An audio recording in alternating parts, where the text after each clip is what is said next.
Now, Nairobi Senator Edwin Sifuna's rise as a top opposition leader has thrust him into the limelight, drawing multitudes of supporters who subscribe to his message of resistance and boldness against President William Ruto and ODM party leader Oburu Oginga.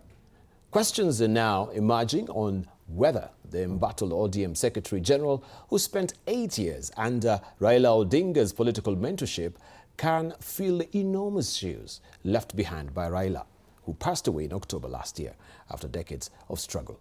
Apollo Kamau has that story. Just like his political mentor, the doyen of opposition politics, Raila Odinga, whose career was built over decades of resistance and charisma.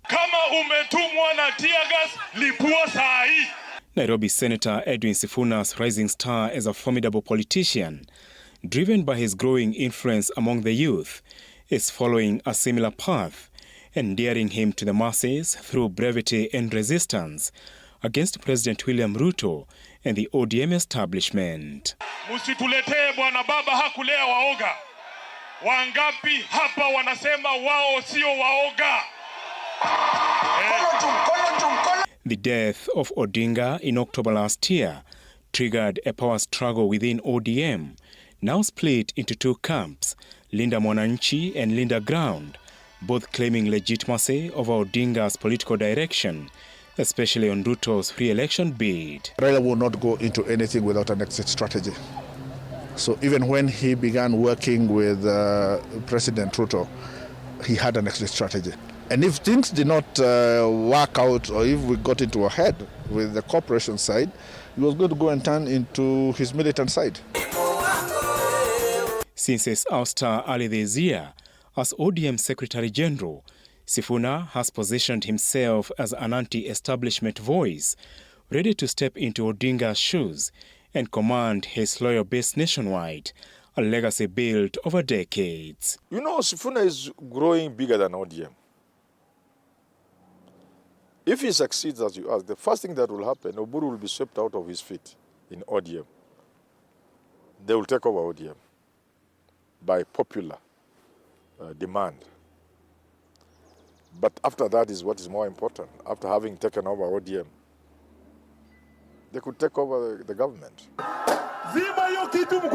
However, questions remain on whether Sifuna can sustain the momentum and transition from a party defender into a national political icon amid speculation about his ambitions and possible alignment with a broader united opposition. And dare say this, that Sifuna may very well be president before 2032. I'm seeing a situation where, for example, people vote to remove the president. Then he refuses to go. So there is chaos.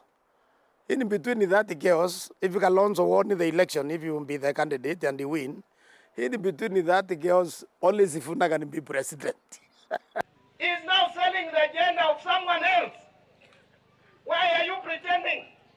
You cannot keep him in the party. He's gone.